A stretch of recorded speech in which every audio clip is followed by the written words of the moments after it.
I'm supposed to be gone. I'm 101 years old, and I'm not supposed to be alive. But God left me here for a purpose. I had an experience. I have never met anyone that had the same. We had a neighborhood barbershop, so I went over to get a haircut, and about 3 o'clock in the afternoon, and the barber was cutting my hair, and one barber said to the other one, said, hurry up and finish up on that kid's hair, and let's go down on the railroad tracks and see if we can shoot some niggers.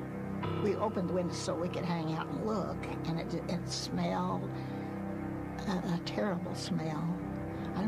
Did they burn bodies? We opened the first crate and looked down, and there were the bodies of 3 black men. We shut the lid down real quick and proceeded to go over to the next crate, which is much larger, and opened it, and there was at least 4 bodies in that crate. They were all just piled in there.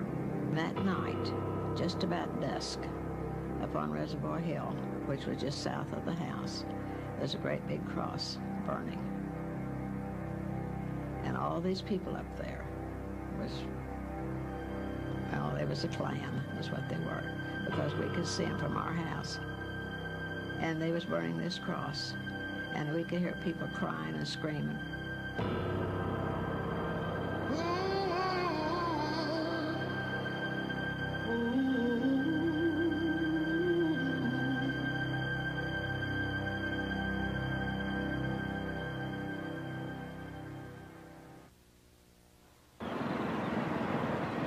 At the turn of the 20th century, Tulsa, Oklahoma, had the richest per capita wealth of any place on earth. It was dubbed the oil capital of the world, the Magic City, and the City of Dreams. Among those who traveled to Tulsa was a young teacher named Mary Parrish. I came to Tulsa from Rochester, New York in 1918. I had heard of the town since girlhood and the many opportunities to make money. But I came because of the wonderful cooperation I observed among our people, especially among our businessmen and women. Every face seemed to wear a smile.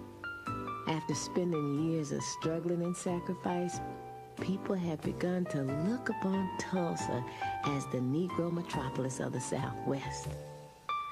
Going north to Archer Street for 2 or more blocks, one could see nothing but Negro businesses. Going east, you would behold Greenwood Avenue, the Negroes' Wall Street. There were homes of beauty and splendor, and the schools and churches were well attended. It was a city within a city, and some malicious newspapers took pride in referring to it as Little Africa. The readings from that time that were racist, inspired by racists, from the National Guard to the Klan controlling the legislature, when he spoke of blacks, blacks were to pull themselves up by the bootstraps. And they did. They did. The money in my community didn't turn over the traditional 3 or 4 times. It turned over 8, 9, 10, 11, 12 times. There was legitimate and illegitimate monies to be made that fueled that economy. So my community was the Vegas of the 20. It was roaring. I can remember when I was a child that the Ku Klux Klan, and there were probably, in my opinion, a couple thousand of them that would all robe up with their hoods on and their gowns and all, and women and men and children. They had little children, maybe 3 feet high. They were all robed up and holding on to somebody's hand. They would march too. Usually they would form up on about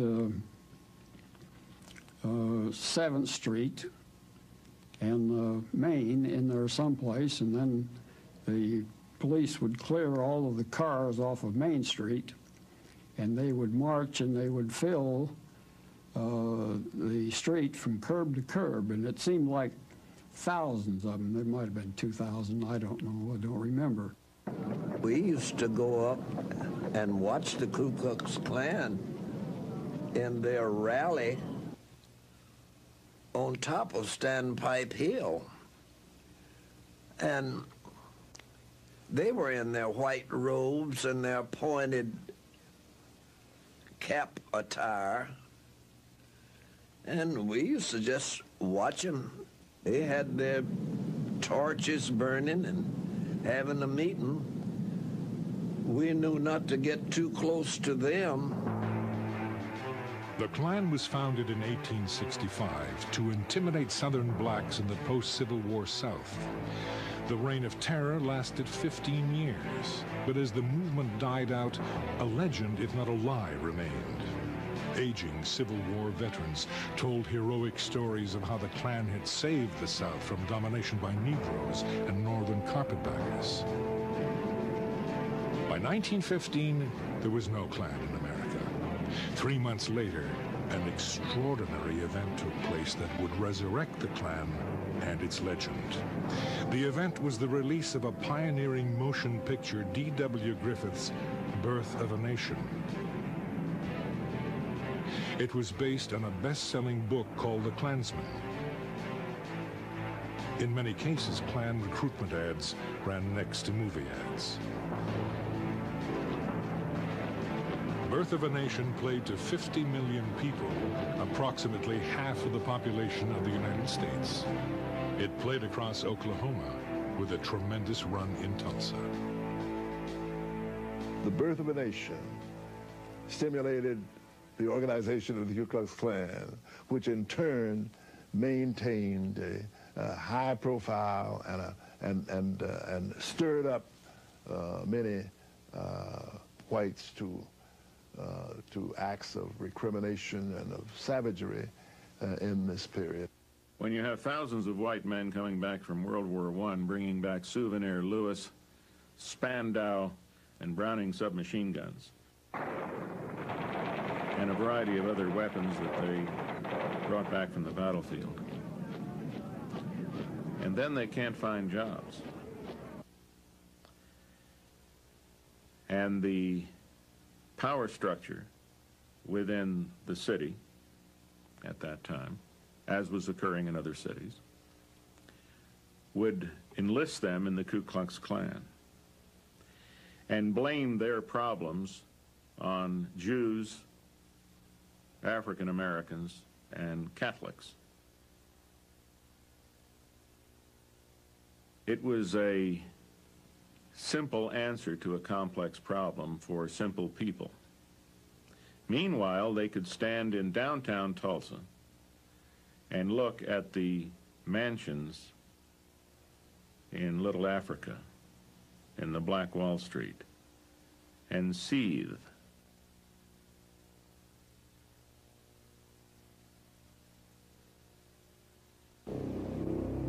It was a typical Monday morning for a 19-year-old black man named Dick Rowland. He worked as a bootblack in the downtown area. Because there was no restroom facilities, Rowland had permission to use the restroom on the top floor of the Drexel building. In order to reach the top floor, he had to use the elevator. Dick Rowland didn't look down when he went to get on the elevator, and therefore, because of the unevenness of the two floors, he stumbled and started falling, and he reached out to break his fall and touched his operator, and she hollered rape. And so they arrested, the police came and arrested Dick Rowland about 10 o'clock in the morning. And that afternoon, the Tribune came out and told what happened in the Blue Building. And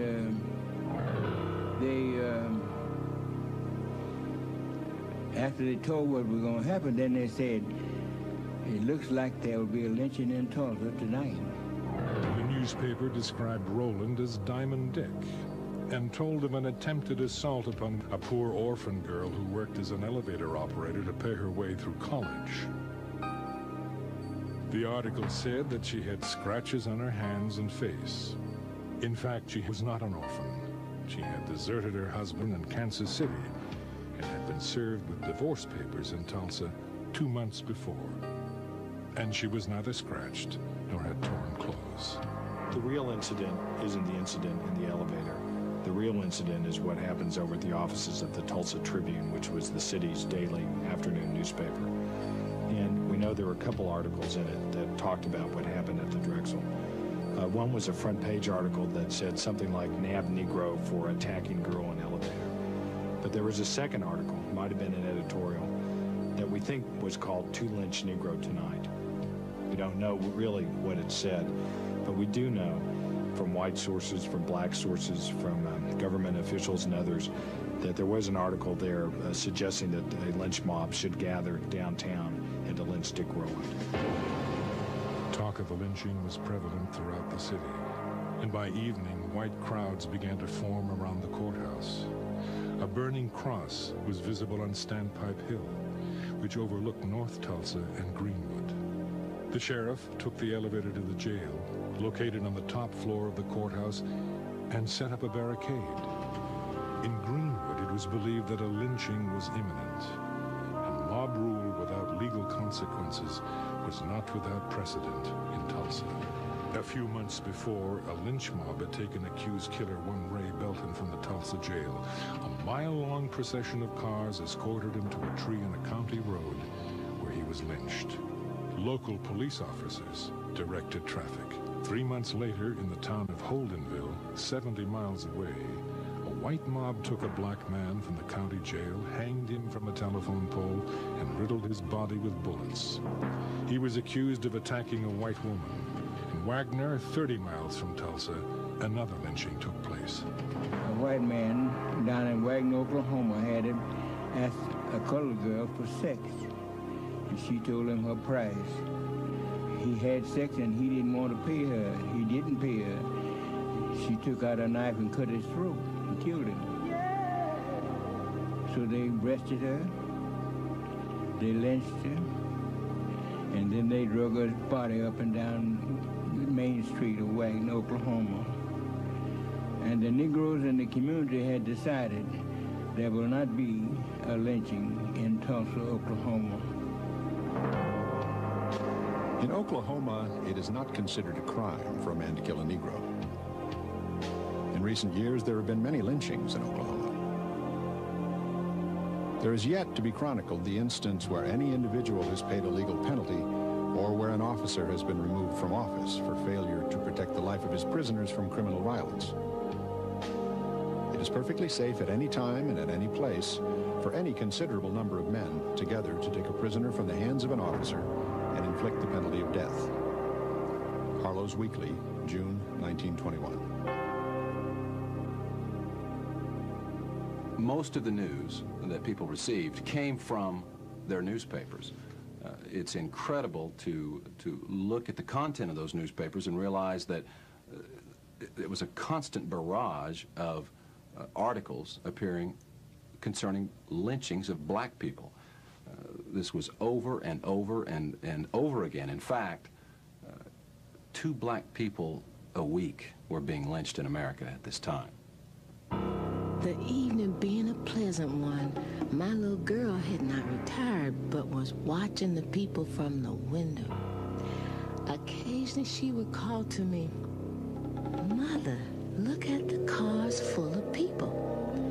I would reply, "Baby, do not disturb me when I read." Finally she said, "Mother, I see men with guns."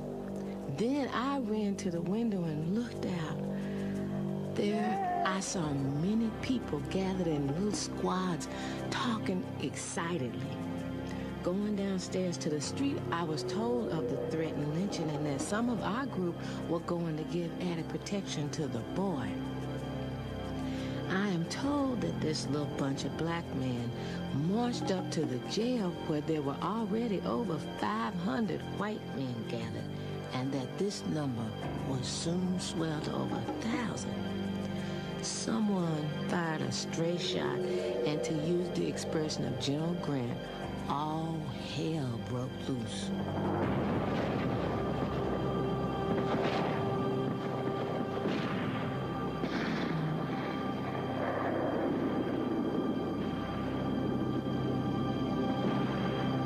The first one was shot on Main Street, right in front of the biggest picture palace. was falling brought the crowd to a halt. They just stood and looked at him. 3 or 4 ambulances clanged down to the place, but the crowd turned on them and showed their guns. One said, "Don't touch the blankety blank." The ambulance workers didn't quite know what to do, so they turned off their engines and just stood there, blocking the street. Then there was a whoop a block away. Some of the Negroes had tried to organize and get their friend. The crowd surged forward, trampling the man on the sidewalk who was about dead. He lay, writhing on the sidewalk under a billboard from which smiled winsomely the face of Mary Pickford, America's sweetheart.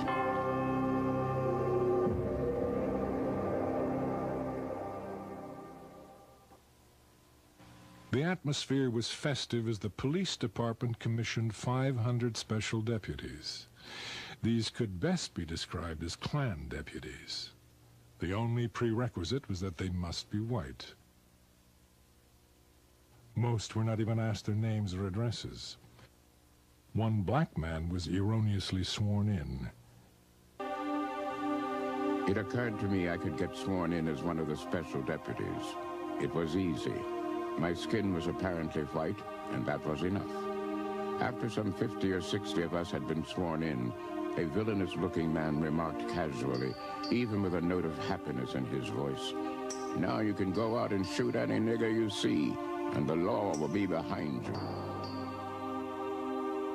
The Ku Klux Klan mob, having largely been made up of veterans, began to militarily organize themselves. And they divided down into squads and ran a skirmish line along Archer. After watching the men unload on First Street, where we could see them from our windows, we heard such a buzz and noise that on running to the door to get a better view of what was going on, the sights our eyes beheld made our poor hearts stand still for a moment.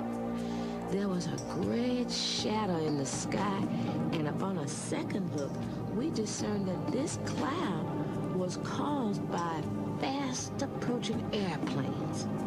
It then dawned upon us that the enemy had organized in the night and was invading our district, the same as the Germans invaded France and Belgium. Looking south out of the window of what then was the Woods building, we saw carloads of men with rifles unloading up near First Street. Then the truth dawned upon us that our men were fighting in vain to hold their dear Greenwood, Mary Parish.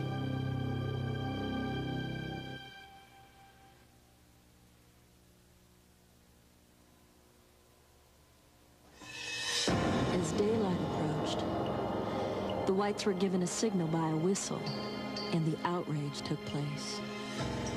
All of this happened while innocent Negroes were slumbering and did not have the least idea they would fall victims to such brutality. At the sound of another whistle, more than a dozen aeroplanes went up and began to drop turpentine balls on the Negro residences, while 5,000 whites with machine guns and other deadly weapons fired in all directions.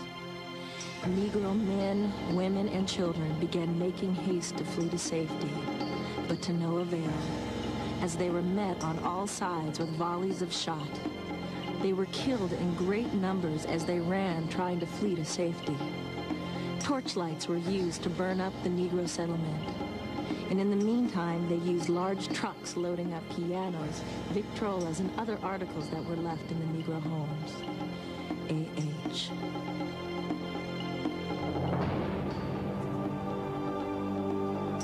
Backed trucks up to the vacated Negro homes and loaded everything movable and of value.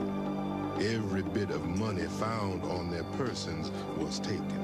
Masonic rings were removed from the fingers, watches and chains from their persons. In fact, everything of a material nature preparatory to the cruel initiation which had not yet ended was taken from them. And so, penniless, in a destitute condition, they were corralled first one place and another. G.A. Gregg. Once they framed that skirmish line, they marched into the north side of the downtown area, and they shot everybody they could find. They burned every home, but not before looting it first. They burned every business.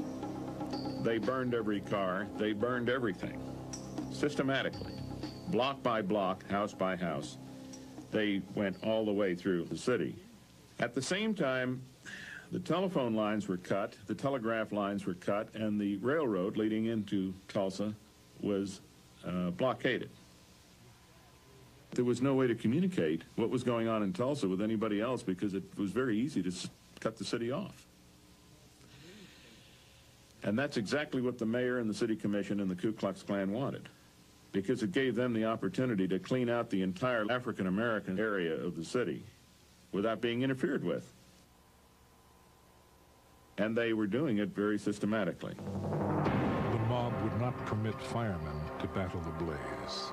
They looted stores and pawn shops for guns and ammunition, but they also took walking suits, tools, tires, and jewelry. Carloads of whites would occasionally venture into the black area, shooting indiscriminately. And I said to my mother, I said, Mama, we better get out of here because the white are really tearing up Jack. They're out there, they're burning the places and killing people, and they're going to kill us. And we were sitting out and the people kept running. They just open the gate and come on through and go on out the back. And Mama said, what are you people running for? You don't know where you're going? They said, no, they're killing over and burning the town down over the hill. The technique varied with different groups of the mob, but the general procedure was to go up to a door and put a gun against the lock and blow it off. The flimsy doors would have smashed easily enough, but this was gun night. Once inside the cabin, everything breakable was broken. Trunks and bureau drawers torn open, pictures and telephones wrenched off the walls and trampled. They didn't often find anyone in the houses because by now the blacks were scurrying ahead of the horror out into the country beyond the town. But sometimes they did find someone with whom they dealt. When they had smashed enough, they scattered around a little kerosene and threw some lighted matches into the mess. If this particular cabin didn't burn well, it would be reset presently by the blaze of the one next door. The houses the mob set fire to without breaking in first were really the most unlucky, because sometimes there were people in them, panic paralyzed, people who didn't realize with all the noise and fright that the house was on fire, not until it was too late to get out. There's a black veteran who could not believe that this mob would kill a veteran. And as the mob got closer to his home, he put on his uniform and stood out in the front yard at attention. The mob killed him and burned his house. In a frenzy of destruction and violence, black corpses were tied to the bumpers of automobiles and dragged through the Greenwood district, while bullets were fired into their bodies. Some bodies were hoisted on telephone poles. An elderly black couple was murdered returning from church. A white man mistaken for a black man was summarily executed. Enterprising entrepreneurs snapped pictures of the grisly scenes to be sold later as postcards entitled, "Running the Negro Out of Tulsa." Death could come easily. Even a defiant glance at a camera could result in instant execution. America's most renowned black surgeon and past president of the State Medical Association, Dr. A.C. Jackson, was shot by a white teenager as he held his hands above his head. He was not killed instantly. His body was thrown into a truck and he was dumped at the convention center, where after hours of suffering without medical attention, he bled to death. Cars began to drive slowly along our street. Cars driven by the sort of men who wear their caps backward, visors down their necks, probably not to interfere with their rifle gaze. And the niggers in these houses, they would shout. The gaping children were called in hastily from the curbs. Didn't seem a very educational sight, not a very safe one. After the first car or so, people sent their servants down in the cellar or up in the attic and waited. Then the horde of ruffians went down Detroit, looting those beautiful homes of everything valuable and burning them. The machine guns just shattered the walls of the homes. The fire department came out and protected the white homes on the west side of the street. Men and women with torches and women with shopping bags continued their looting and burning of Negro homes. My mother saw some white people coming toward our house, and she put us under the bed when she saw them coming. My oldest sister got under first, and then it was my younger sister, and then my brother, and then they pulled me under the bed. Now, by this time, the people were coming in. They had torches in their hands. We could see their feet from under the bed, and one stepped on my finger, and as I went to scream, my sister put her hand over my mouth. I don't know today as to what would have happened had they heard us under the bed. But they came in and they set the curtains on fire, and set our house on fire, and then went out the door, and my mother got us from under the bed. I will always remember that on this day I live. There was the son of a cook in our street. Around 9 o'clock, the man he worked for came and asked for Hattie. He was in a car with some other men. It seemed that the boy thought he ought to get to his job. Before he knew it, he'd been caught in the fighting around the railroad tracks and crawled under a freight car to hide. Someone went in after him and shot him with a pistol. Now that things were quieting down a little, he was lying in the town hall where the militia were assembling the blacks. But his employer was afraid he wouldn't live many more hours. If Hattie wanted to see the boy, he said, he would take her down and look out for her. But she was afraid to go. He couldn't blame her, really. Some of the house Negroes who had allowed themselves to be put in those wandering cars and escorted to the safety of the town hall had been shot at as they drove through the streets. It wasn't the ride an old woman wanted to undertake, even to see her boy alive. The boy's boss understood. He went back himself and got a doctor and stayed with the boy till he died. The burning of that flesh, you could smell. It was horrible. And then those crosses burning up on the Reservoir Hill, which at that time there's no homes up there. About 7 o'clock, the whites or home guards came for the men. Then they took the women and children, promising them safety. After they had the homes vacated, one bunch of whites would come in and loot. Even women with shopping bags would come in, open drawers, take every kind of finery from clothing to silverware and jewelry. Men were carrying out the furniture, cursing as they did so, saying, "These damn Negroes have better things than a lot of us white people." I stayed until my home was caught on fire.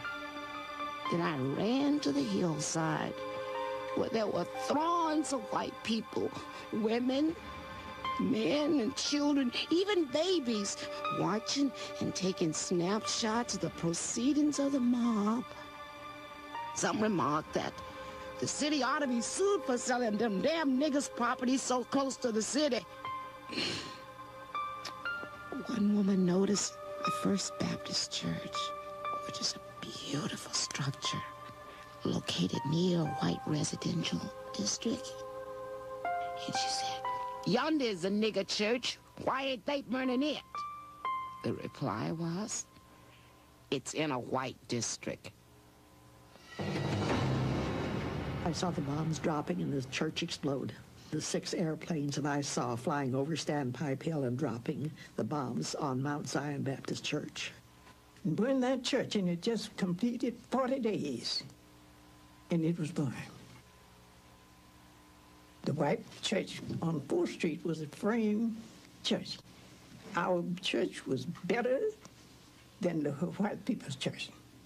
This church was only 40 days old. It was truly a symbol of black prosperity, and it was burnt to the ground, allegedly because ammunition was being stored in the basement or some such nonsense. People were seen to flee from their burning homes, some with babes in their arms and leading crying, excited children by the hand. Others, old and feeble, all fleeing to safety. Yet seemingly, I could not leave. I walked as one in a horrible dream. By this time, my little girl was up and dressed, but I made her lie down on the DuBois in order that the bullets must penetrate it before reaching her. By this time, a machine gun had been installed in the granary and was raining down bullets on our section. Mary perished. The most horrible scenes of this occurrence was to see women dragging their children while running to safety, and the dirty white rascals firing at them as they ran. Some of them were pursued for more than 12 or 15 miles, and some never returned. Negro hospitals with numbers of sick were burned, and many people perished in the flames, not being able to get to a place of safety. Women were chased from their homes, naked, with clothes in their hands, and volleys of shots fired at them as they were fleeing. Some with babies in their arms. A.H.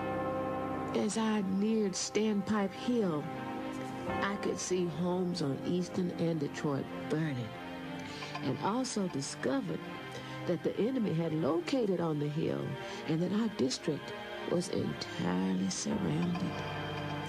We thought that we were leaving the firing behind, but found that our danger was increasing, for a machine gun was located on the hillside. They came over and they had machine guns up there, and he was manning the machine gun, and he and his companions, they were shooting down on the people. They had machine guns up there, shooting at us. My husband and I, when we came out, they were shooting at us. We didn't get any shots. They killed one of our fine doctors. I can never forget a family who started out and had the misfortune to lose one wheel off their wagon and therefore had to get out and walk. In that numbers was a mother and a father with a 6-month-old infant. Such a fine and healthy baby. The father would run along and carry it a while, when the mother would take it until she was tired out. When they both were just about exhausted, the father cried out, "Will someone help us?" Mrs. Rosa Davis Skinner, who told about the night of the riot, when it broke out on Greenwood, she was asleep. Her husband awakened her and said, "Wife, come on, there's a riot on." And they left fleeing, she and her gown and house shoes, and joined with a neighbor next door who had had a stillborn baby early in the day. They were going to bury the baby the next day, put it in a little shoebox, and Mrs. Skinner said that while they were running, mobsters shooting at them, bullets zinging at them, people shoving and bumping into each other, this lady dropped that little shoebox, and she got down on her hands and knees to try to find it. And she couldn't, and her husband just dragged her away, said, "You're going to get killed, we've got to go." And he dragged her away, and they never found that little baby. This lady wept when she told me that. She was 98 years old, and that had been 75 years earlier, and she wept and said, "I often wonder what happened to that poor little baby." We both wept. We came out after several shots were fired into the house by the mob. 2 or 3 whites thrust guns in each man's face and side and took him downstairs. As I neared the bottom of the steps, I was met by a man who very unkindly treated me. Seeing a man with hands raised, he came up to the blind side and struck me in the jaw, after which I was questioned and my money taken. The worst thing of all was being humiliated before little boys between the ages of 12 and 16 years, knowing these youngsters would grow up to try the same thing when they matured that others tried, but with less success, I am hoping. J.C. Latimer. One of the classic photos that comes from the riot is that of a perhaps 15, 16-year-old probably would be referred to in those days as a hooligan, strutting proudly in front of the camera with the burning and terrible circumstances in the background, puffing a cigar, carrying not one but two firearms. As you look at that picture and you think of what's going on around him, you can't help but hope that he will be taught a lesson about life's justice. The certainty that many blacks had that whites took their furniture, took their clothes, took various other personal possessions, and used them. And then, having taken those things for their use, then they burned and bombed the black part of town. It was a surprise. And they came over here and burned our homes, stole our clothes. Some of our people had to take their own clothes off of white people right here in Tulsa. The heavy air was soaked with the scent of honeysuckle, as extravagant and lavishly unreal as was the gunfire. We've been in this prairie country a year. It proved always surprising. An acrid underhint of burnt powder began to cut through the perfume of the flowers. Tulsa's newspapers described the event as a military adventure. The black people defending their homes were described as the enemy. Gun-toting white men were referred to as riflemen or soldiers, and blacks were termed snipers. The mob, it was called a volunteer army. Blacks with guns were called a mob. Marauding whites were called patrols. At approximately 9:15 a.m., the National Guard troops from Oklahoma City arrived by train. In all my experience, I've never witnessed such a scene. 25,000 whites, armed to the teeth, were ranging through the city in utter and ruthless defiance of every concept of law and righteousness. Motor cars bristling with guns swept through the city, their occupants firing at will. General Charles Barrett. Fanny was our laundress. She lived in Greenwood with an ancient uncle who'd been the messenger in a bank for 20 years. They knew there was trouble, of course, but the mob had missed them so far. Uncle Zach had never been late to the bank, and he trusted white folks. He thought maybe if he put on his uniform and they saw it, he put it on and started out to work. Someone shot him at the corner. Fanny could see him lying there. She didn't dare go out and get him. The mob was so close. As North Tulsa burned and its citizens murdered and arrested, the Guard set up camp and began to prepare a breakfast. When a local citizen urged the commander to take some action to save property and lives, he was arrested. Martial law was declared at 11:29 a.m. The Ku Klux Klan, realizing that they were now up against an organized military force, withdrew out of the area and dissipated back into their neighborhoods. It was very much like a guerrilla operation where you could no longer tell who were the combatants because they weren't wearing uniforms, and now they were part of the civilian society.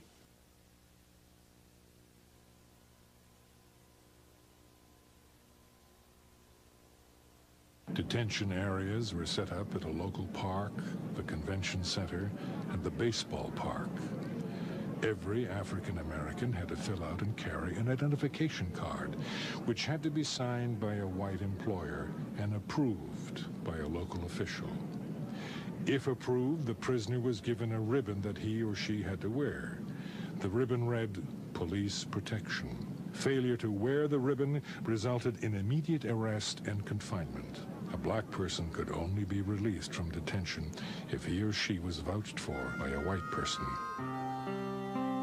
About 11 o'clock, they took my invalid mother supposedly to the convention halls for safety.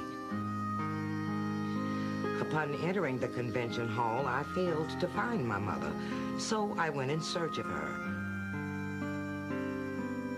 I found my mother at North Methodist Church. I tried to get a pass to send her away, but failed to get one. She remained unconscious for 2 weeks and passed away.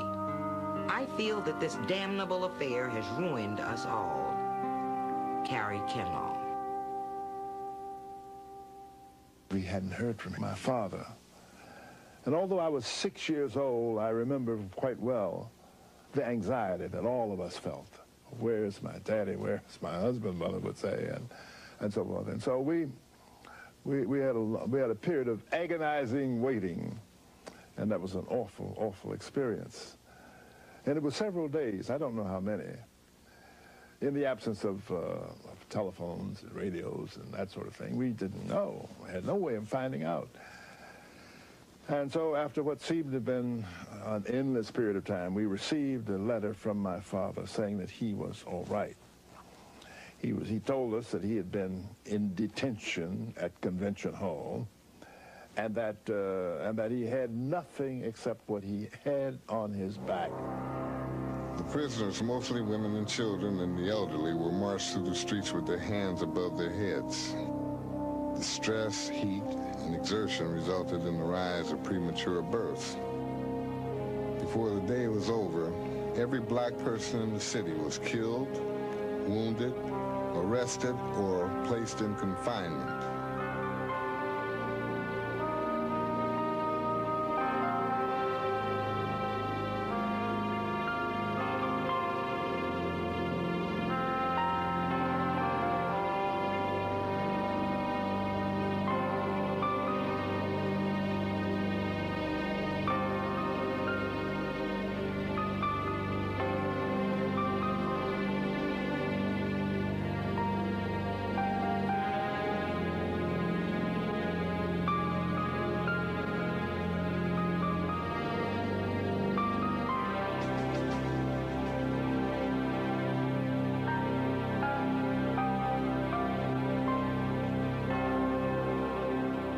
Many of the middle-class whites actually hid many of the African-American domestics who worked for them at great jeopardy to them.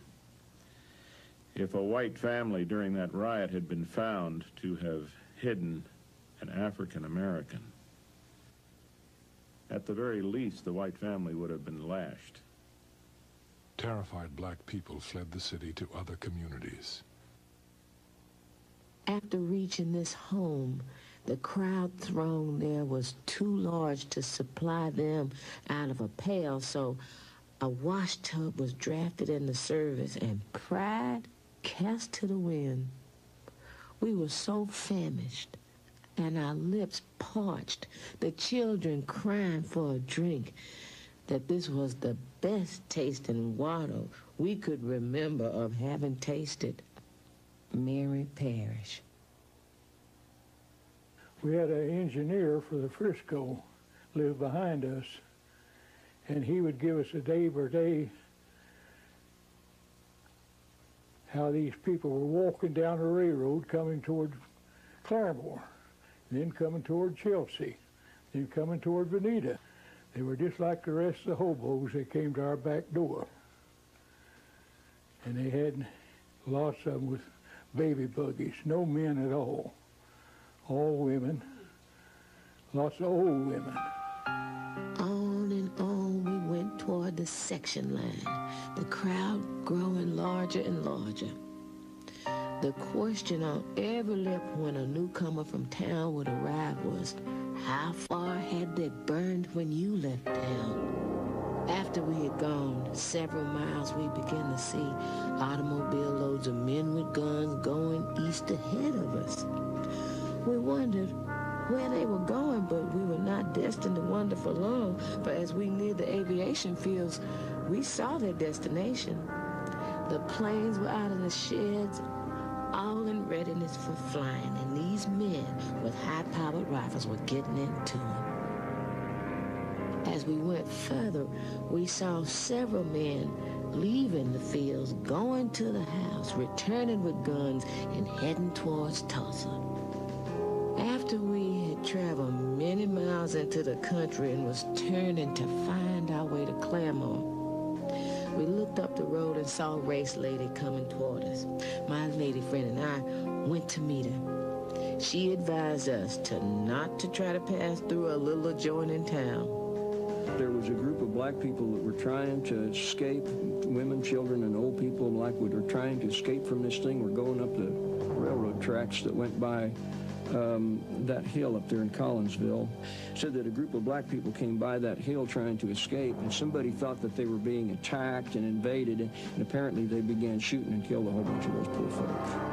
The airplanes continued to watch over the fleeing people like great birds of prey watching for a victim. Although we were over 13 miles from Tulsa, we could, at about 10 p.m., see the smoke rising from the ruins.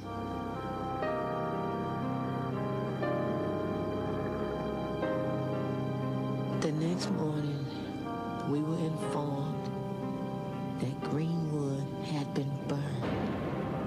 It was then that I shed my first tears. A truck arrived for us about 9 o'clock, and we started for Tulsa.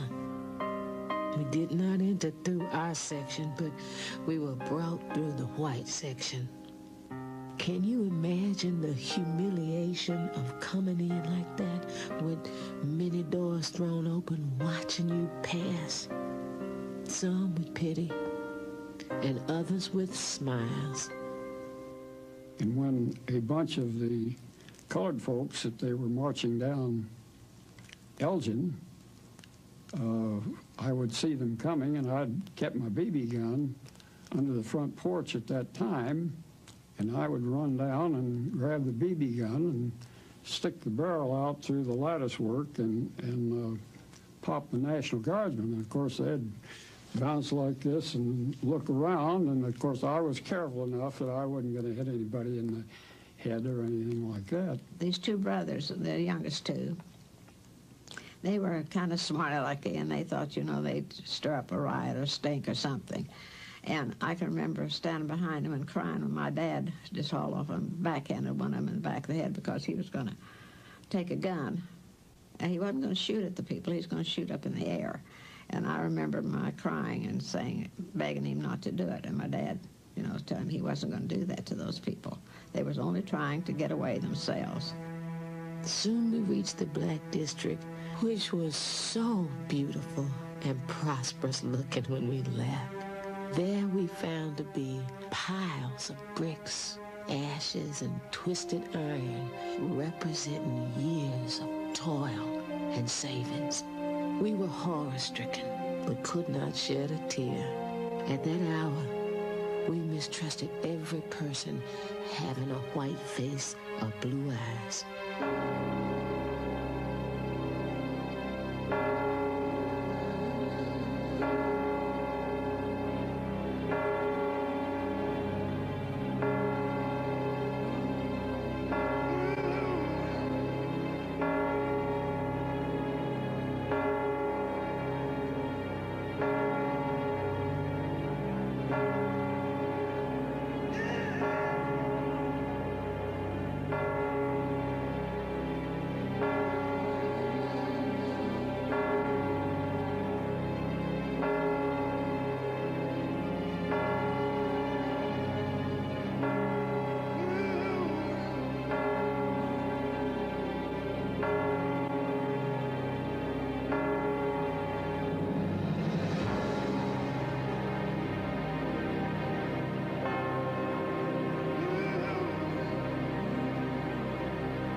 Which he had built a crate on the back to carry the greyhounds in.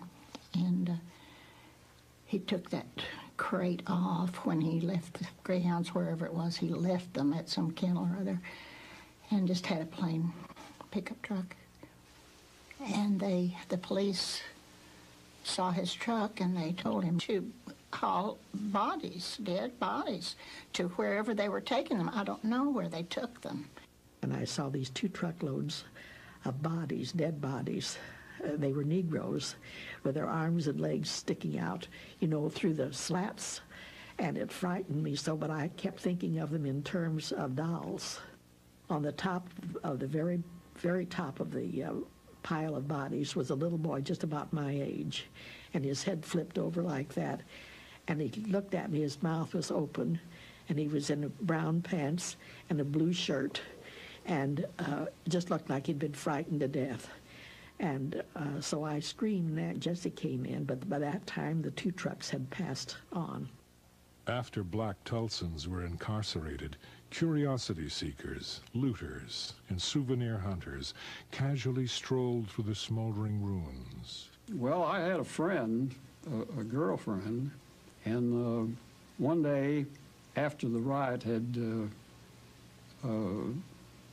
subsided, or possibly was still, they were still protecting and giving the colored people sanctuary. Well, she came out and she had a package of spearmint gum, Wrigley spearmint gum. And perhaps there were 40 or 50 packages of gum in the little square box, about so square and maybe 2 inches deep. And she was passing the gum out to all the kids in the neighborhood.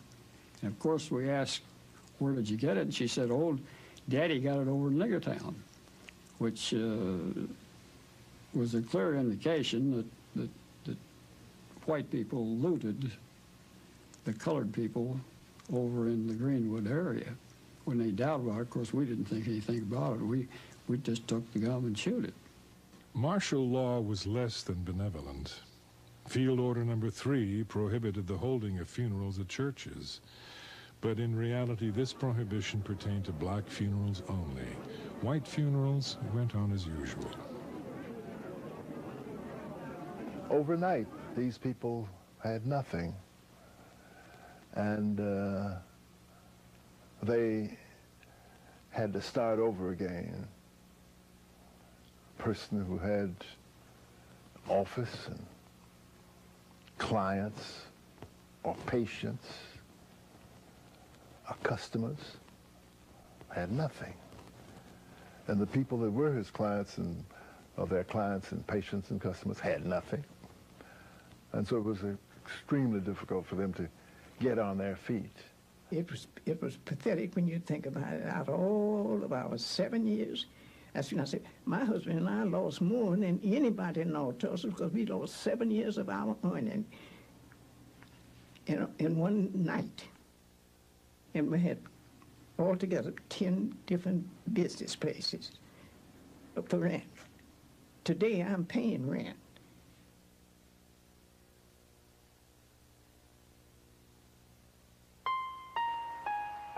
Few black Tulsans had insurance.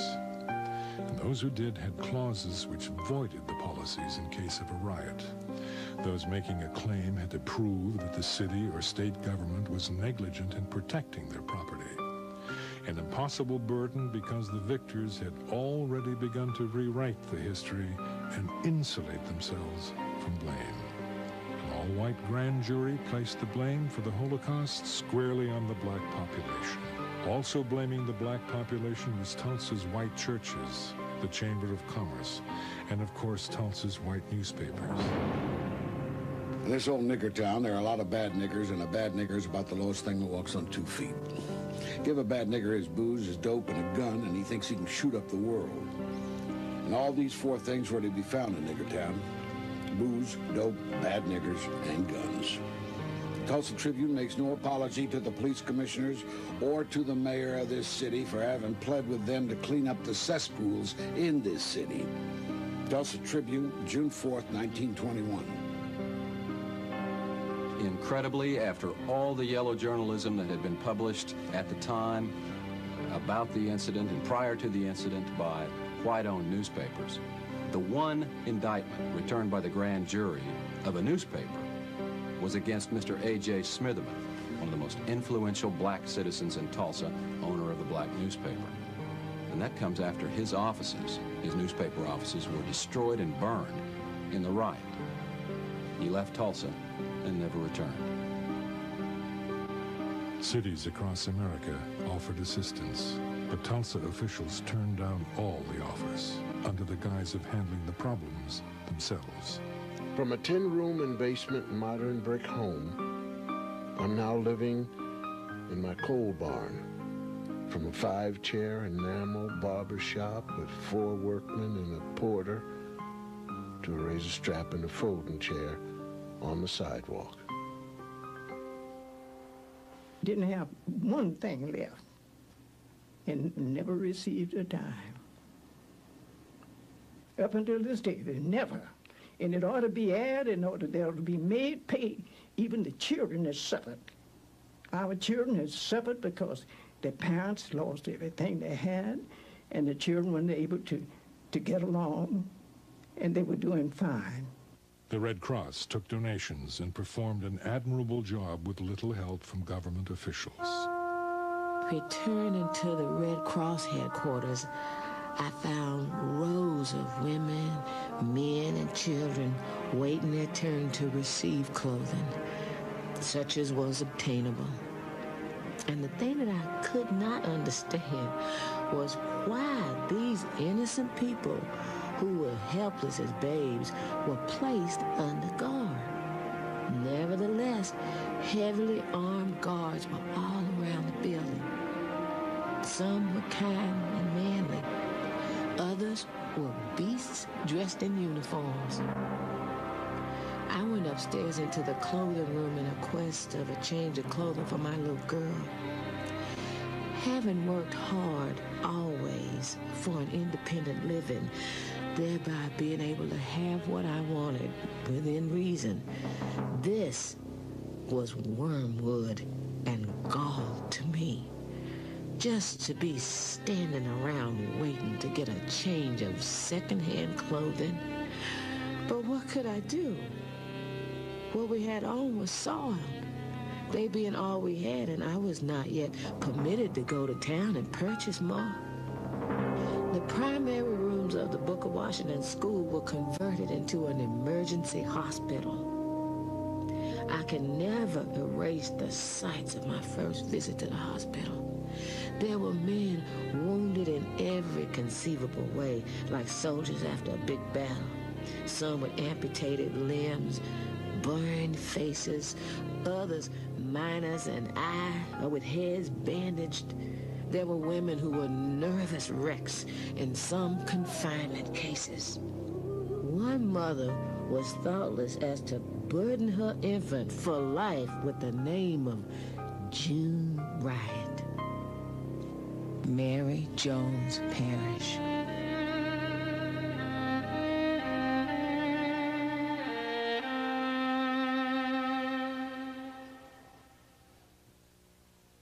$1,400 claims were made by black citizens for their losses during this riot. Not one, not a single claim was ever paid any of these black citizens for their losses. But there was a claim paid to a white store owner for his loss of guns and ammunition that was used by white rioters. Now you have to ask yourself, what's wrong with this picture? Many humorous instances might be cited of claims presented by innocent bystanders for the payment of doctor bills. Now, all such claims were originally investigated, and many were turned down for the reasons that it could not be shown that the wounded parties were innocent bystanders, or persons in the employ of the city or the county for guard purposes. Quite early in the fall, a claim for a $55,000 doctor bill was presented by a young white man for a gunshot wound treatment. The claim was of the innocent bystander kind. After lengthy explanation on the part of the claimant as to how the injury was incurred, but after his admission that he was not employed by the city or county, the Red Cross record keeper confronted him with a full-size photograph of the same young man in the middle of the riot district with a shotgun over his shoulder and a high-powered rifle in his hand. Although he did not deny the identity, he has not been seen at the Red Cross office since. After this experience, no further claims have been made by innocent bystanders. Mr. Maurice Willows, Director of Red Cross Relief. A tent city was constructed to house refugees. Embarrassed city officials, white newspapers, the clergy, and the Chamber of Commerce perpetuated the myth that white Tulsa had an outpouring of aid into the devastated black community. In fact, just the opposite was true. With homes looted, homes and stores burned to ashes, with sick, aged, and enfeebled carried out or left to perish in the flames, mothers giving birth to children in the open, herded, guarded, and corralled like prisoners of war. And before the smoke of 1,000 homes had blown away, the trembling and homeless learned that the city fathers had passed an ordinance making it forever impossible for them, in their destitute condition, to go back and rebuild on their home place. G.A. Gregg. The city council or commissioners passed an ordinance that there could be no construction in the city of Tulsa that was not fireproof. Now, with people absolutely without any resources, it was impossible for them to conform to any requirement that they rebuild only fireproof structures. And my father said, you build, if they arrest you, I'll get you out of jail, you can go on building. And my dad had challenged the constitutionality of that city ordinance. And the Supreme Court of the state of Oklahoma declared that ordinance unconstitutional as being a frivolous piece of legislation designed to keep blacks down. With their hearts bleeding, their homes, and all of the relics that make the memories of life's past sustaining, with shocking realization that their families are broken and scattered and fearing the mob, with trembly, weak, hungry, and hungerless bodies compelled to be in the stalls of the fairgrounds under a heavy, cruel guard who greets them with harsh orders and vulgar language, while suffering all this and more. The mayor, commissioners, the real estate exchange, the welfare board are like those who crucified Christ, casted lots for the Negro's hard-earned land. G.A. Gregg. Not only was the area declared a fire zone, which effectively was designed to prevent it from being rebuilt, but then amazingly, just incredibly, the city fathers put the land up for sale. Through the Reconstruction Committee appointed by the mayor and city commissioners June 14th, Tulsa extends a welcoming hand to wholesale houses and industrial plants, which are to be located on the trackage property in Little Africa, swept by fire, and which is now within the city fire limits, restricted to the erection of fire-resisting buildings. The committee also expressed a sentiment in favor of using a part of the burned area for a Union station whenever such a project is ready for consideration by the railroads entering Tulsa. Tulsa World, June 15th, 1921. In order to help people get in touch with their loved ones who were anxious to hear from them, Mr. Theo Bowman, the Oklahoma Sun, succeeded in getting out a little daily paper. Each day, he would publish these lists. Each day, people sat under the tent and watched for these lists as well as the lists of dead in the big dailies. The dead were so quickly disposed of on that night and day until it was impossible to ever get an exact record of the dead and wounded. A cousin and I decided to go visit somebody, and we passed down by the cemetery there at 11th and Lewis, the old Oak Lawn Cemetery. And as we went down 11th Street, why, we saw a bunch of men working, digging a pit, evidently, and we noticed a bunch of wooden crates lying around. So we were very curious about it, so we went in to have a look. And we walked up to the first crate, and we were unnoticed by the men. And we opened the first crate, looked in, and there were the bodies of 3 black men. We shut the lid down real quick and proceeded to go over to the next crate, which is much larger. and opened it, and there was at least 4 bodies in that crate. They were all just piled in there. And about that time, the men noticed us and ran us out. The Red Cross estimated that 300 people were killed. The official death toll was placed at 36. Terrified witnesses told of bodies being disposed of at city incinerators, the Arkansas River, and local strip mining pits. When one witness was asked about the difference between the Red Cross totals and the city's official count, the reply was, there is no statute of limitations on murder. I had a friend of mine named Bill Wilbanks, who at that time was a captain in the Tulsa Police Department. And he called me and he said, would you come down to the police academy? I'd like to show you something. And I said, sure. And I dropped down to the police academy, and he was cleaning out some files. And underneath the bottom drawer were several pieces of paper that were clipped together with a rusty paper clip. With the rusted paper clip rusted to the paper, the papers had not been separated in years. What you had was a description of casualties that were what we later refer to as KIAs.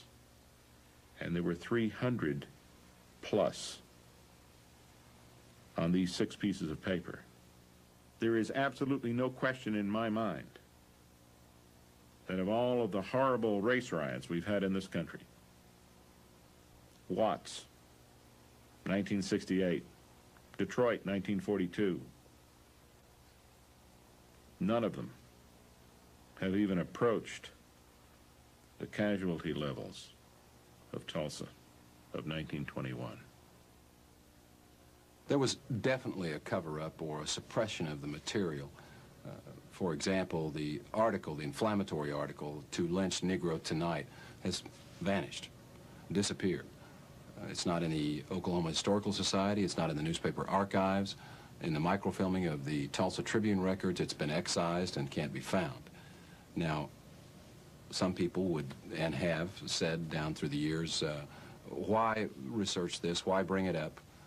It can do no good. And in fact, there has been some threats of real danger and possible harm to those who would explore the situation and would look at it again. I'm not so sure that in many minds, black and white, that the cover-up was helpful in gaining some equilibrium. Whites need to be comforted that they had done no wrong. Blacks need to be comforted that no new wrong could happen to them.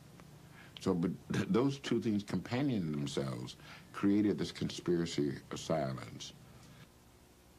1,200 homes were destroyed. Another 320 were looted. Over 4,000 people were left homeless, and over 1,000 spent the harsh winter in tents. No one was ever imprisoned for his or her actions. Charges against Dick Rowland were dismissed. No one knows what happened to him or the elevator operator.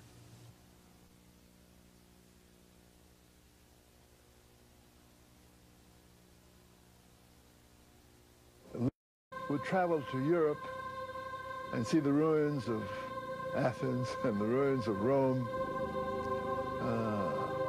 My mind went back to the ruins of Tulsa, which were somewhat reminiscent to me then when I was traveling, of the ruins of Rome and Athens and other places in Europe. A big, beautiful Christmas tree was placed in front of the Red Cross Relief Headquarters. Now imagine, if you can, this huge tree brightly standing in the middle of a district which had once been comfortable homes, but now filled with little ones and little 2-room wooden shacks. Everywhere, large piles of brick and stone, twisted metal and debris, reminding one of the horrible fact of last June. For the first time in their lives, the Negro children of the devastated district, these hundreds of little folks, were without their former comfortable homes. The resources of their parents had been reduced to a point where Christmas couldn't mean much to them. After dusk on Christmas Eve, a chorus of 2,200 voices sang their Christmas carols and the typical Negro melodies. Coming from the throats of these people reverberated through the night air and attracted most of the crowd gathered in the business section over on Greenwood Street. Whole families were there, men, women, children. It seemed as though the whole Negro population couldn't resist this chance to sing. Never have I witnessed more spontaneous outbursts of Christmas fervor than on this occasion. The crowning sentiment of the celebration was in a speech made by one of the leaders who said, "Let us always remember the old Negro tradition. There's no room in our hearts for hatred." This occasion furnished what was termed as the greatest night in the history of the Tulsa Negroes. Mr. Maurice Willows, Director of Red Cross Relief, Christmas, 1921. Tulsa need not feel that, it's irredeemable. That was just a mindset at that time. What we hope to learn from this Riot study is the danger of having a mindset that would exclude someone based on race, religion, gender, or something. So we hope that we learn some lessons from this. Some of our group feel their superiority over those less fortunate. But when a supreme test, like the Tulsa disaster, comes, it serves to remind us that we are all one race. That human fiends, like those who had full sway on June 1st, have no respect of person. Every Negro was accorded the same treatment, regardless of his education or other advantages. A Negro was a Negro on that day and was forced to march for blocks with his hands up that day. It should teach us to remember that we cannot rise higher than our weakest brother. My name is Mary Parrish.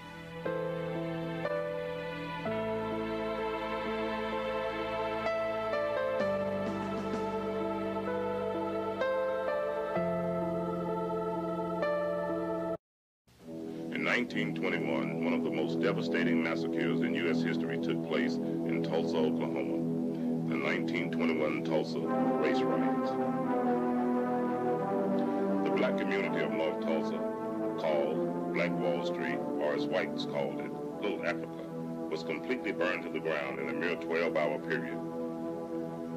Over 1,300 businesses and homes were destroyed and completely ruined. 10,000 people were left homeless in the night, and to this day, no one knows how many people actually died.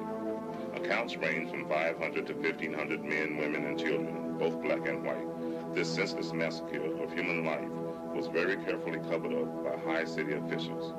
When Black Wall Street was destroyed, a major black economic movement that would have affected all black communities in America was crushed and completely halted. Black Wall Street was the most prosperous and most thriving black community in America during these times. It defined the word nepotism to its ultimate form. These highly organized blacks worked together in the same manner the Jews, Japanese, and Iranians worked together in this day and time.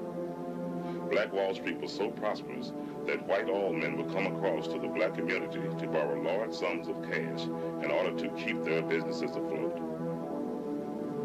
This very powerful black movement would have had an effect on blacks all across America, socially and economically, but 3,000 card-carrying Klansmen would not allow that to happen.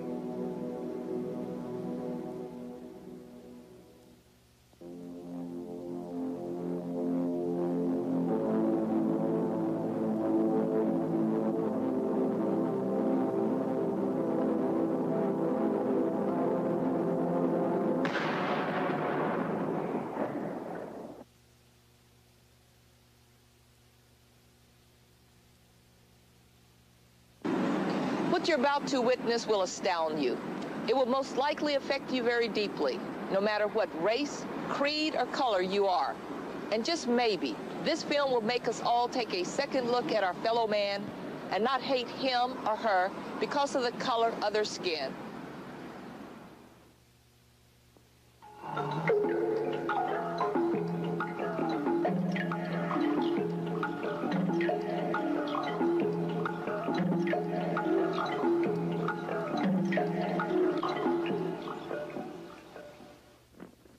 This is an actual account of the worst race riot in United States history.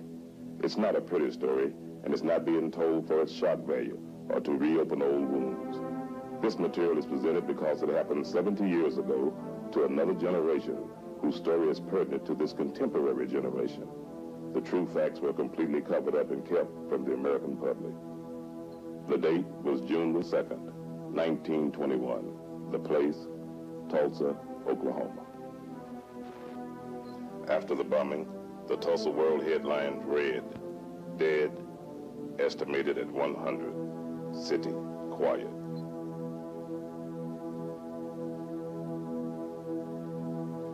One of the bloodiest race riots in the nation's non-military history had begun. The spark for the tender was ignited on Monday, May 30th, 1921. Here's the story.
During the early 1900s, Archer Street was intentionally designed to divide the city's north from the south side of Tulsa.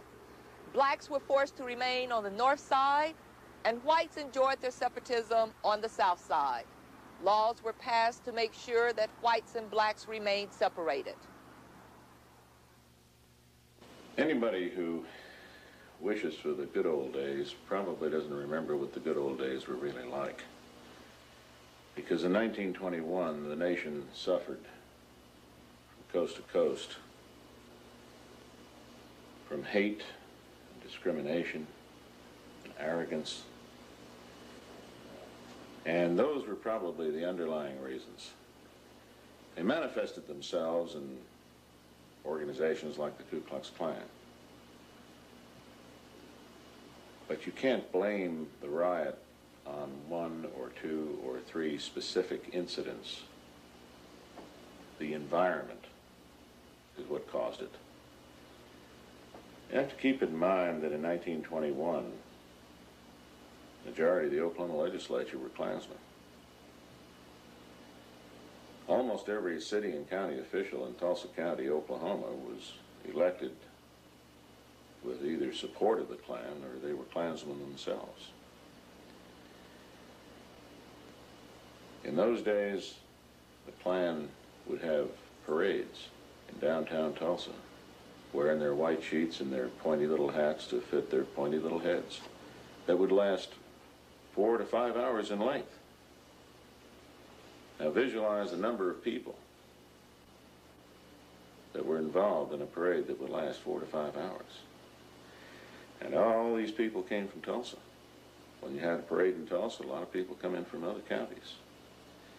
But you also have to remember that 1925, there were 5 million card-carrying Ku Klux Klansmen in this country. So what was going on in Tulsa was probably the same thing that was going on in an awful lot of other cities. And if the riot hadn't happened in Tulsa, it probably would have happened someplace else. The difference between Tulsa and some other city is that we know how bad it got. And where we've gone since then has been a mark of our progress.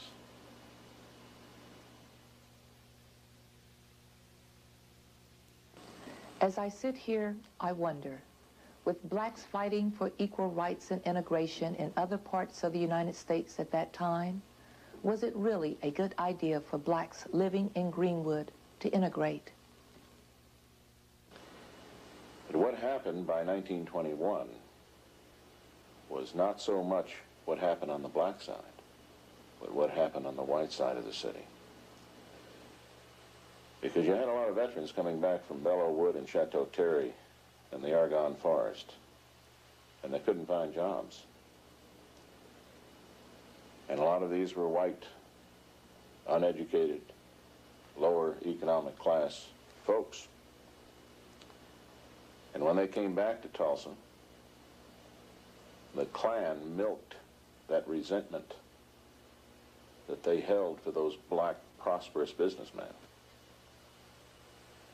And the Klan did the same to them that the Nazis did in Germany in 1933. As a matter of fact, it's kind of interesting. You can make an analogy here that is historically profound. We had a microcosmic experience with the Nazis. The Nazis in Germany in 1933 blamed the Jews, and they persecuted the Jews, and they segregated the Jews, and they created ghettos for the Jews. And that's how they built their power, but they built their power on the disenfranchised and the disenchanted Germans.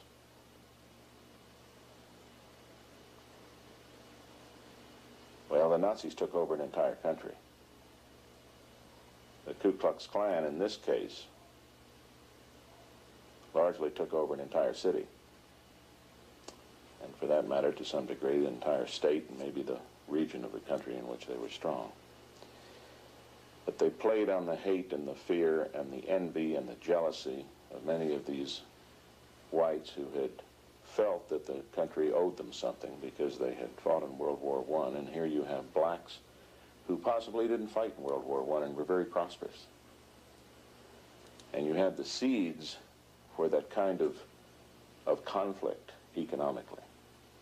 Now, socially, you had a different situation. Oklahoma is a very unique state in the sense that it's the only state in the Union that was settled the way it was. This was Indian territory. It wasn't even a southern state in the Civil War. For that matter, it wasn't even a northern state. It was a state that was fought over by both sides. In fact, there were 69 battles fought in Oklahoma, largely between northern and southern Indians. But when the state was settled, it was settled by land runs. Benjamin Harrison opened up chunks of the state, and people just ran over this land and plotted out their portions. Now, why is that significant in terms of the riot? It's significant because an awful lot of those folks that made those land runs were Southerners whose farms and lands and plantations had been burned by Sherman and the Union Army when they went through the South. They had no homes left, so they came west. And when they made those land runs, they brought in Southern culture with them. As a result, what you have here in Oklahoma is a microcosm of the United States. The northern half of the state is more metropolitan, in fact, politically, more Republican The northern half of the state was settled by farmers from Kansas, which was largely Union territory. The southern half of the state was largely settled by folks from the south, Louisiana, Arkansas, Texas. And the state pretty much splits that way in terms of politics and economics and social development. But when you add that extra economic jealousy and envy to it, the Ku Klux Klan had a breeding ground. And that's the reason they were able to hold parades that lasted 4 to 5 hours at a shot. There were an awful lot of people that were more than willing to hate blacks because they represented something they wished they had. Little Africa was possibly the most prosperous area that blacks have ever collectively developed any place in the world. Oklahoma was regarded as one of the cleanest states in the nation and cherished its reputation as being called God's country, or the Bible Belt of America. Nothing could be further from the truth. Well, as I first stated, my husband predicted this that Sunday night at church. Them days we had BTUs. They about cut them out now, and we don't have no BTU. But he made a public statement and told them that this was going to happen. But we didn't know. We hadn't seen no sign. But after church and after we went home, several men, young men and stuff, you know, they get all shook up and everything. We had a good, dear policeman at that time. We called him Barney Cleaver, Uncle Barney. He was down there trying to corral them because the trouble was arising, and we didn't even know that, with this black man and this white woman. And they down there showing out down to police station and all, and he was riding this big old horse, and he was telling them, you know, it wasn't going to be none of that. But they had guns and everything, and some of them come clear out as far as Latimer Street. That's where we lived. And running by that, men, get your guns. Get your guns. Blood's running on Greenwood like water. My husband said, that's just a lie. That's what he said, excuse the word. But he told me, he said, don't get disturbed about that. Said, they running along with them guns and shooting and going on. And said, in the morning when they need them, they're not going to have no ammunition, and the white folks not going to let them have it. Won't give them nothing. So that's the way it started off with us. Well, naturally, women always get excited. And but we didn't have any children then, and my husband, he was consolation for me. He's the one who saw the vision. I didn't see it, but he knew he had seen something coming. So he told me, said, Rosa, this is it. Send them, said, those men that's clowning. So they won't have a bullet to shoot in the morning, and white people won't let them have none. So we went on to bed. And he said, you go to bed, I'm going down here and see what they're doing. He ran down on Greenwood. Come back, said, they ain't doing nothing, just clowning. He talked about them down there with their guns in their hand. And policemen was trying to corral them. So he said, well, we'll go to bed. He said, but no telling what's going to happen. So we did. And he woke me up about daylight that morning. He said, we got to get up and go. The white people had put a machine gun on that big hill right up there and pointed down on all of us down in here. And they was shooting like this, the barrel of gun that way. One man that walked and sold vegetables every day, I can't think of his name now, he was shot up there just a block from our house. What you see here is the very famous Mount Zion Baptist Church, a congregation that survived the 1921 riots and managed to rebuild on the exact same location where it was bombed and completely destroyed exactly 70 years ago. In 1921, a man's word was his bond. You measured the masculinity of a man by how much he kept his word. The congregation of the Mount Zion Baptist Church sticks in my mind because the year before the riot, the black congregation took out a 20-year mortgage and built this brand new church. And the Klan burned it to the ground. But instead of running out on their mortgage, instead of telling the bank, you're just going to have to take your losses, that congregation took out another 20-year mortgage and paid off both mortgages simultaneously. And that's character. There were other heroes, too. Many of the whites in the southern part of the city had black employees. And those employees had become almost extensions of their family. In fact, a lot of Tulsans were raised by black domestic employees. And when the riot erupted, many of those families hid those blacks in their basement at great jeopardy to themselves, because if the Klan had ever found out that a white had hidden a black in their basement, the white family would have been persecuted, if not horsewhipped. Probably the two most singular heroes out of the riot was the Tulsa County Sheriff and the Tulsa County Black Deputy Sheriff. Willard McCullough was the Tulsa County Sheriff at that time, and he was the only sheriff in the whole state that had black deputies. His chief black deputy was Barney Cleaver. And you got to keep in mind, when that riot erupted around Tulsa County Courthouse, there weren't more than maybe a dozen deputies in that building.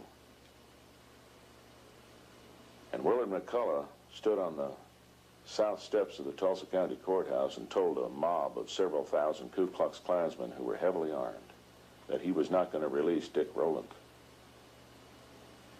Barney Cleaver stood on the north steps of the county courthouse and told the black crowd that they weren't going to release Dick Rowland. Well, you put yourself in the position of a white county sheriff in a southern state in 1921, facing several thousand Ku Klux Klansmen, and you don't have more than maybe a dozen deputies to back you up. And Barney Cleaver's on the north side of the courthouse telling a black crowd the same thing. I don't know much about Barney Cleaver or Willard McCullough before or since then, but I can tell you this. On May 31st, 1921, they became, maybe earned the right, to become world-class cops. My husband told me, so we got to go. And I said, no, I don't want to go. I don't want to go out there. He said, yeah, you got to go. See, remember, he had told the people he couldn't hardly get me out of the house. So I gave him a little argument about it, but I had to go. And I just had on my barefoot sandals and had a head rag on my head. And he said, let's go. We can't stay here. So we got to keep moving. So he got out there and he went to preaching to the people. See, we was very thickly settled in on both sides of the streets. And all the houses was burnt down on my side, on this side and that side, but two houses, my house and another. All the rest of them was burnt down. See, all those little people, every chance they got, they would stick fire to the house. And all that fire was burning and folks was hollering, some of them and running. And my husband told me, he said, don't run, so walk and stay out in the opening where they'll see you. And so won't nobody get shot.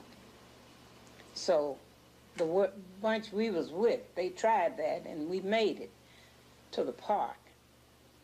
Where about noontime, the bells come to ringing and the horns and things. and somebody told us, said the militias are coming. And so T.R. told him, said, walk out on the railroad. We took the Middleton Valley Railroad going north and we'll walk to Mohawk Park. And that's where those people caught us. They was in trucks. It must have been some mighty big trucks. And it was full of soldiers, and the soldiers all come to Tulsa like this, come on us like this. The Klan was extraordinarily powerful in Tulsa in 1921, but then again it was extraordinarily powerful throughout Oklahoma. As a matter of fact, during the 20s, Oklahoma impeached and convicted 2 governors, allegedly, of course, for other charges, but it was an open secret that one of the principal reasons they got impeached and convicted was that they were anti-Klan. Majority of the Oklahoma legislature were either Klansmen or supported by the Klan. But then Oklahoma was not unusual. States all across the country had that kind of influence in them. But in Tulsa County itself, there was a rather unique situation that developed. In the late teens, the Glenpool oil field was roaring. And that's just west of Tulsa County. An awful lot of money poured into this city. And the whites, who were the big oil men, lived on the east side of the Arkansas River. The roughnecks who worked the rigs lived on the west side. Well, there wasn't enough housing on the west side, so a lot of the roughnecks would come over to the east side and live in rooming houses on 12-hour shifts. A lot of people said that was due to the housing shortage. A great degree it had to do with the working cycle of a roughneck on a rig, because roughnecks worked 12-hour shifts on rigs. The point here is that a lot of the money that poured into Tulsa, that helped build Tulsa into the beautiful city it became, was also poured into the Ku Klux Klan. And the Klan became extraordinarily well financed.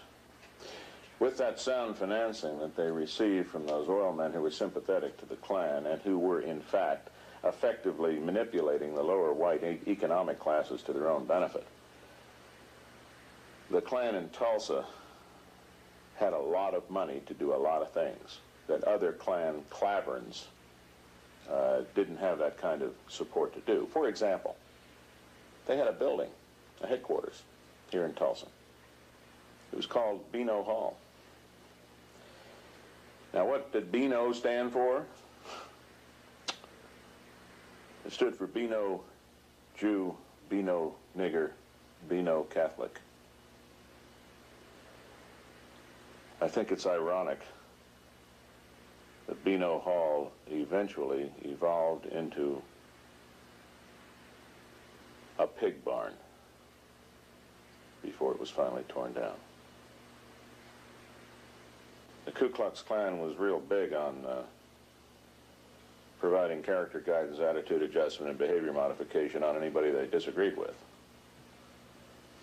Not only including blacks, but whites who they regarded as violating their standards.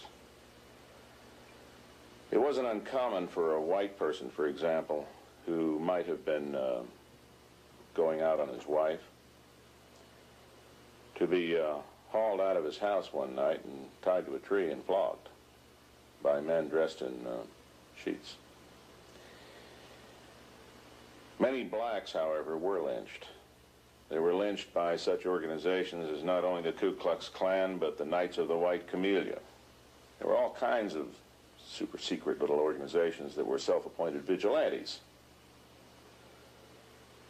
As a matter of fact, the Justice Department itself created the American Protective League during World War I and made it function under the FBI, which at that time was not the FBI we know today. It was a politicized FBI.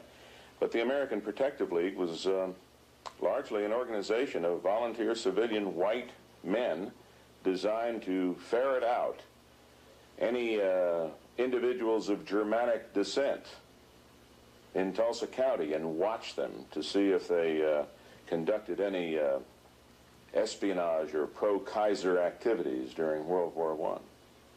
The American Protective League was formally disbanded after World War I, but that will give you an idea of the kind of mentality that existed then.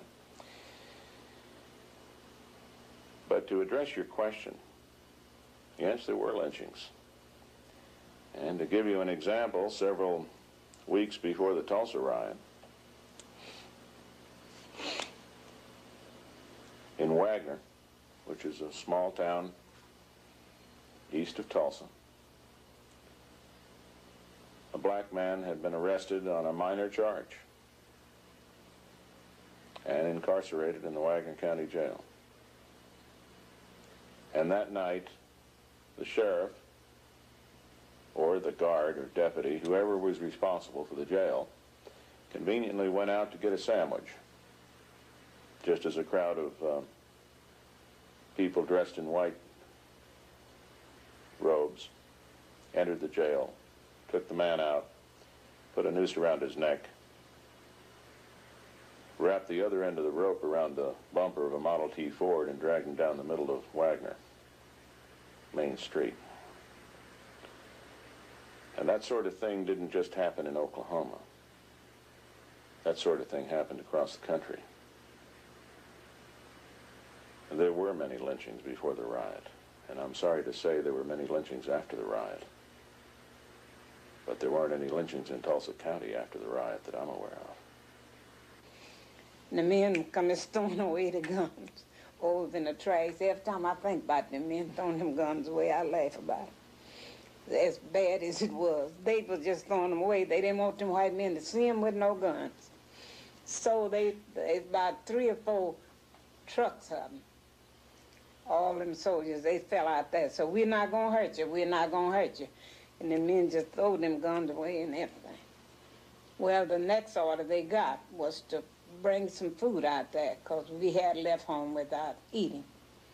And the first thing they brought out was just bare boxes of milk and loaves of bread. And my husband got in line like he had some children. He got us 2 loaves and 2 quarts of milk. I've been telling everybody I didn't like sweet milk, but I drank sweet milk. I drank sweet milk that morning with all these. And later on in the evening, they brought us another snack. Pork and beans was in the bunch, you might imagine. And then they got us word, all the women and children, they wanted to see us at a certain place. And we filled up there. They took all the women and children to this big place. I still can't remember where they took us. I know it was something like it was like a fairground or something, a great big stadium. And I got scared there. I thought maybe they was going to put the men over there by themselves, which they did. But I thought they was going to kill them all. The interesting thing that happened during the riot was that the riot lasted almost all night of May 31st, 1921, and into the early morning hours of June 1st, 1921, before law enforcement authorities were able to get anything under control. The city police didn't want anything to do with trying to control the Ku Klux Klan. As a matter of fact, the chief of police, a man by the name of Gustafson, confiscated black vehicles, gave them to 2 of his crony police officers on the Tulsa police force, which I might point out with some justification was a politicized police force at that time, not the police force that Tulsa has today, which is a first-class department. But the point was, in those days, he gave those confiscated vehicles to those 2 police officers who went out and sold them to whites, and then they shared the profit. Chief Gustafson was later indicted for this and removed from public office in June of 1921. But there were many other indictments, too. And many of these indictments were the byproduct of National Guard boards of inquiry. Now, what happened in the riot, and this is fascinating, was that here you have a major war going on in the downtown portion of Tulsa that erupted and moved north into the north part of the city, eventually wiping out the north part of the city, devastating it totally. And yet the mayor, none of the city commissioners, called the governor. Now at that time, we only had one 40-man ambulance company in the Oklahoma National Guard stationed in Tulsa. The governor at that time didn't know there was a riot in Tulsa until the next morning, because no city or county official notified him, with the exception of the county sheriff. The county sheriff sent one of his black deputies through the north part of the city toward Sand Springs. He got to Sand Springs to a telegraph. And keeping in mind the telephone lines were down, the telegraph lines were down, the railroad tracks were torn up, there were Ku Klux Klansmen standing on roadblocks trying to catch blacks who were trying to escape the city, and there were refugees as far away as Kansas City and Wichita and Muskogee, Oklahoma. That deputy got to that telegraph and telegraphed the governor on behalf of the county sheriff that there was a riot in Tulsa and law and order had broken down. J.B.A. Robertson, who was governor at the time, sent the adjutant general, who is the top military officer in the National Guard in Oklahoma, to Tulsa. The adjutant general arrived and immediately sized up the situation as being exactly what the governor had been told by that deputy. And the adjutant general mobilized the Oklahoma National Guard, and they sent in guard units from as far away as Enid and Lawton, Oklahoma City and Muskogee and places like that. And a lot of people attribute the troops that arrived were federal troops. They weren't federal troops. Federal troops were never deployed here. This was the Oklahoma National Guard that came in. Many of the survivors who I interviewed when they were still alive told me, frankly, the black survivors, they told me, frankly, they wouldn't have been alive that day if it hadn't been for Oklahoma National Guardsmen. Because the Guardsmen came in and the very first thing they did was declare martial law and threatened to shoot anybody who was found armed. They set up internment compounds to protect black refugees, because black refugees were scattered all over the city. Their homes were burned. They had no place to go. And so they set up internment compounds around the city in various parks and places like this. But the next morning, the different white people was out there calling for their Negroes. They maids and butlers and things. Because my husband he stood in good with his man. He worked at a rooming house. I'd said a rooming house. That they called it then a sporting house. But that's where he worked. And the man he worked for it was the Ardmore Rooms on First Street where he worked. Well, that man, the owner of it, he come out there calling for T.R. Davis. And when he found T.R., then him and T.R. come over there where I was and got me, and we went on home. So, but I didn't tell you, one of my husband's best friends was killed that day. While we was in that rush, see, he told him not to run and don't get in close places, because they would just shoot in that bunch. This fellow was named Willie Lockett. He and my husband were great friends, and I said to him, so where are you going, Willie? He said, I don't know, man, so I'm just going. And he was on a horse, and they said this was one of their favorite horses of the Lockett family. So T.I. told him to be careful and stay out in opening. But he was killed that day. Every single insurance company that had a policy covering any kind of damage to homes or commercial businesses or industry cut and ran on their insurance policy because a riot wasn't included. The federal government and the state governments didn't have programs in place to compensate citizens for being the victims of a breakdown of law and order.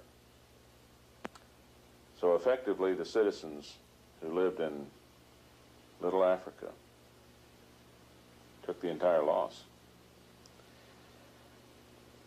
The problem was that when we're talking entire loss, we're talking everything.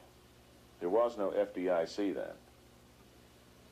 They might have had their money in a bank, and if the bank was burned and the money stolen, there was no way to recoup it. Jewelry stores in Little Africa were stripped clean. Furniture was taken out of homes. Everything was gone. And the homes were burned to the ground. So when we're talking about refugees, we're talking about refugees that had nothing left except what they carried on their back. Yes, was a good friend of mine. She and her husband, they gave birth to a little baby that night, and you know, I guess they didn't have nothing to put it in because there wasn't no conveniences. They put it in a shoebox, newborn baby. But some people, you know, some people that day, you couldn't stop them from running. We had to walk because that was our safest way. But these people was running, and seemed as though that they set this box down where this baby was and to rest because people got awfully tired and they couldn't find it. It was stillborn, already dead. But they didn't want to throw it away. They wanted to take it home and then have a funeral. But they didn't get to. And there was so many things that taken place that day. Now we lost our best doctor the next morning. But they told me that he had, he stood somewhere there in one of those buildings down by where that little three-corner place is on Greenwood. You know, it's a ruined house on that side, and you know, something like that on this side, and then the brickyard. Well, they said he stood along there, and he just mowed quite a few of them down. There were witnesses that an airplane crossed the black community by air and something was thrown out of it. There were explosions. The problem is that you don't have a cause and effect direct relationship, because Tulsa was piped by natural gas in those days, as it is today. And many of the homes were already burning. So from a more precise perspective, there isn't hard proof that a plane came over the black community and dropped bombs on the black community. However, there have been a couple of things we've been able to establish. There was a plane over the black community. There were things thrown out of it. There are some interesting conclusions you can reach from some available evidence. First, it wasn't a government plane. There were only about a half dozen planes in the state at that time that belonged to the government. There was no Air Force then. The Air National Guard didn't exist. And there were about a half a dozen biplanes at Fort Sill.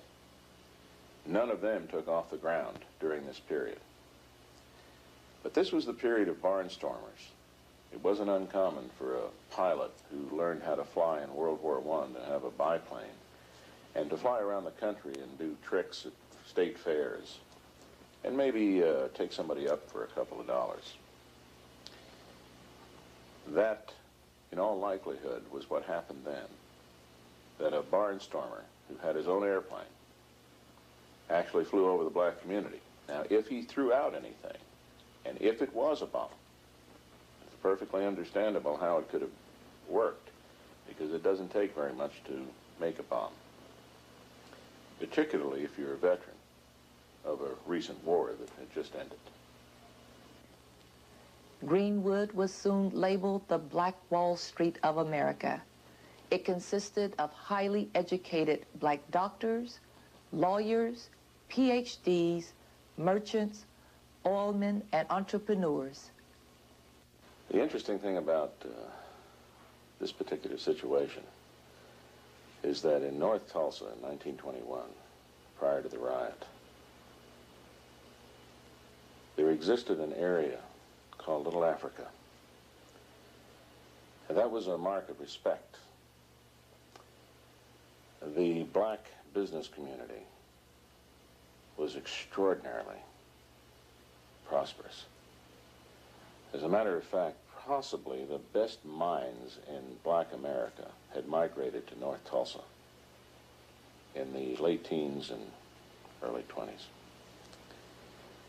They built a commercial and business establishment so prosperous that it rivaled any place in the world.